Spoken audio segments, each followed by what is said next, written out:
उसके बारे में जो इन्फॉर्मेशन हमारे पास थी वो पूरी इन्फॉर्मेशन अरविंद जी को वहाँ पे हम सब ने मिलके दी और उन्होंने भी बहुत डिटेल में सब कुछ सुना और समझा। पॉलिटिकल कॉन्स्पिरेसी क्या हो सकती है वो भी उनसे हमने बात की। उसके साथ एयर इंडिया के जो पायलट्स है और जो पायलट एसोसिएशन है उनकी भी जो मांगे है अंडर सेक्शन 12 के अंतर्गत ये इन्वेस्टिगेशन होना चाहिए, वैसे भी हमने वो मांग की। तो महाराष्ट्र में हमको न्याय नहीं मिल रहा। महाराष्ट्र के पुलिस हमारा एफआईआर नहीं ले रहे और सीआईडी के माध्यम से भी जो वहाँ पे इन्वेस्टिगेशन हो रहा है वो धीमे गति में हो रहा है। देखिएगा, हमारा एफर्ट ऐसे ही है कि अजीत दादा को कैसे ना कैसे तो भी न्याय मिलना चाहिए। उनका जो एक्सीडेंट है या कॉन्स्पिरेसी है उसके लिए क्रिमिनल इन्वेस्टिगेशन बहुत महत्वपूर्ण है। अगर महाराष्ट्र में न्याय नहीं मिल रहा इतने बड़े नेता को, तो हमारा प्रयास है कि दिल्ली में 9 तारीख से पार्लियामेंट सेशन शुरू हो रहा है।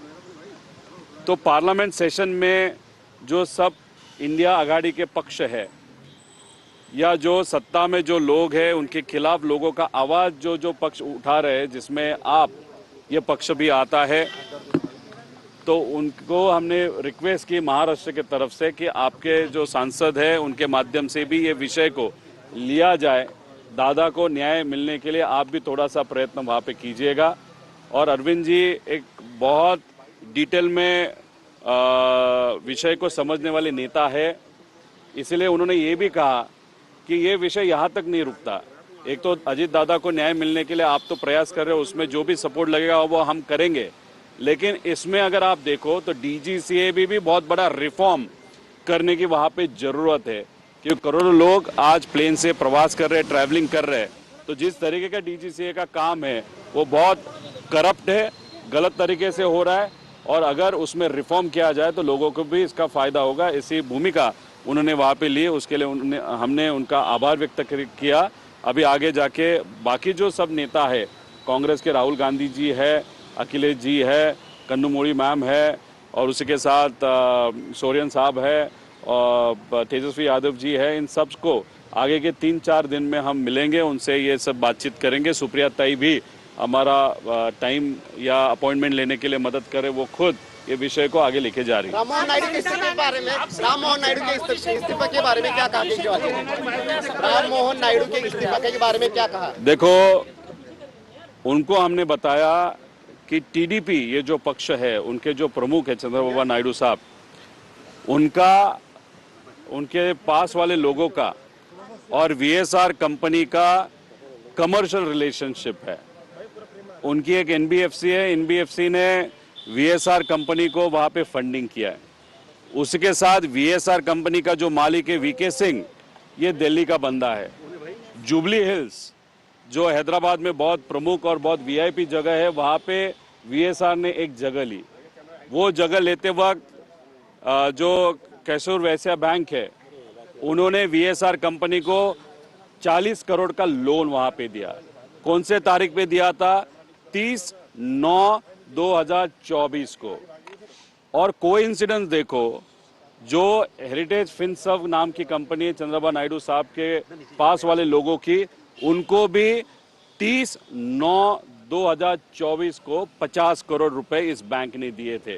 Bank same, property jubilee hills की, वीएसआर कंपनी इस इन्वेस्टिगेशन का प्रमुख क्रिमिनल एजेंसी वहां पे है। उसी के साथ टीडीपी जो मंत्री, एविएशन मंत्री देश के, उस पार्टी के है, इसलिए उनका रेजिग्नेशन होना चाहिए, वो मांग की जानी चाहिए। ऐसी विनती मैंने केजरीवाल साहब को वहाँ पे की। उन्होंने भी बोला इतना बड़ा कोइंसिडेंस, और अगर किसी व्यक्ति का व्यक्तिगत और कमर्शियल रिलेशनशिप एक क्रिमिनल इन्वेस्टिगेशन में क्रिमिनल एजेंसी जो है उसके साथ होगा, तो डेफिनेटली वहाँ पे उस पद पे उस व्यक्ति को अगर रखा जाए तो ट्रांसपेरेंटली इन्वेस्टिगेशन नहीं होगा। ऐसी भूमिका केजरीवाल साहब की भी है। ममता बनर्जी को भी मिलेंगे क्या? वो 5% ही कॉन्स्पिरेसी है बोल रही है। 100% उनके ऑफिस से हमारा संपर्क हुआ है, लेकिन अभी कोलकाता में एसआईआर का विषय है, तो उन्होंने बोला है कि 9 तारीख के बाद जब भी उनको टाइम रहेगा वो हमको बुलाएगी, हम जाएंगे। ममता दीदी को भी हम मिलेंगे। राहुल गांधी से कब मिलेंगे? 9 या 10 तारीख को शायद उनके साथ मीटिंग होगा। ममता दीदी का भी 9 या 10 तारीख को मीटिंग होगा। उनको भी ये इन्फॉर्मेशन हम देने वाले हैं।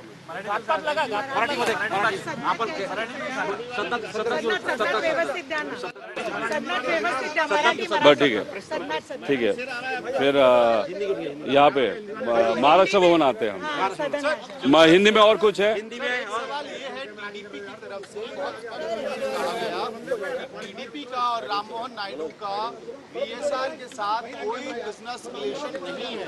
देख, आपके एलिगेशंस को पॉलिटिकली एक कंट्रोवर्सी क्रिएट करने का आरोप लगा है। देखो, आगे के 4 दिन मैं दिल्ली में हूँ। अगर वो चाहे मैं आंध्रा जाने के लिए तैयार हूँ। मेरे पास जो इन्फॉर्मेशन है, जो प्रूफ है, वो मैं दिखाने के लिए तैयार हूँ। इतनी हिम्मत मेरे पास है। मैं उनके होम टाउन में या उनके राज्य में जाके उनके साथ, उनके मीडिया के सामने वहाँ पे चर्चा करने के लिए तैयार हूँ। मैंने प्रूफ वहाँ पे दिखाए है कि चंद्रबाबू नायडू साहब के जो पास वाले लोग हैं उनका और वीएसआर का डायरेक्ट कमर्शियल रिलेशनशिप। वहाँ पे जुबली हिल्स में जो प्रॉपर्टी लिया गया उसके लिए जो वीएसआर को फंड किया, कौन से बैंक ने किया, और उसी दिन उसी वक्त उसी बैंक ने चंद्रबाबू नायडू की जो नजीक वाले लोगों की जो हेरिटेज फिनसर्व नाम की कंपनी है, उसी दिन उनको वहाँ पे फंडिंग हुआ। इतना कोइंसिडेंस। जुबली हिल्स भी वो, वीएसआर भी वो, बैंक भी सेम दोनों तरफ। तो ये सब प्रूफ मेरे पास है। तो मैं तो तैयार हूँ डिस्कशन करने के लिए आमने सामने। अगर रामबाबू नायडू जो है उनको चाहिए तो उनके ऑफिस में आके ये सब विषय हम बताएंगे। देखो, हम खुल्लम खुल्ला विद इंफॉर्मेशन विद प्रूफ वहाँ पे बात कर रहे हैं। लेकिन वो जब बात करते हैं सोर्सेस के थ्रू बात करते हैं। अगर उनके पास मैं जो बोल रहा हूँ उसके खिलाफ अगर कुछ सबूत है तो सामने आओ। लेकिन वो सामने तो आना नहीं चाहते, मीडिया के सामने बात नहीं करना चाहते, लेकिन सोर्सेस के थ्रू वहाँ पे बात कर रहे हैं। उससे ही पता चलता है कि वो डरे वाले लोग हैं। उनका डेफिनेटली व्यक्तिगत और कमर्शियल रिलेशनशिप वीएसआर में है। इसीलिए वीएसआर पे वहाँ पे कोई भी कार्रवाई की नहीं जा रही। इसीलिए वहाँ पे वीके सिंह को बचाया जा रहा है, क्योंकि बड़े लोग वीएसआर के पीछे है। रोहित जी, ये जो आपने फाइनेंशियल जो बात की है उसका और अजीत दादा के फ्लाइट का एक्सीडेंट क्या उसमें? देखो,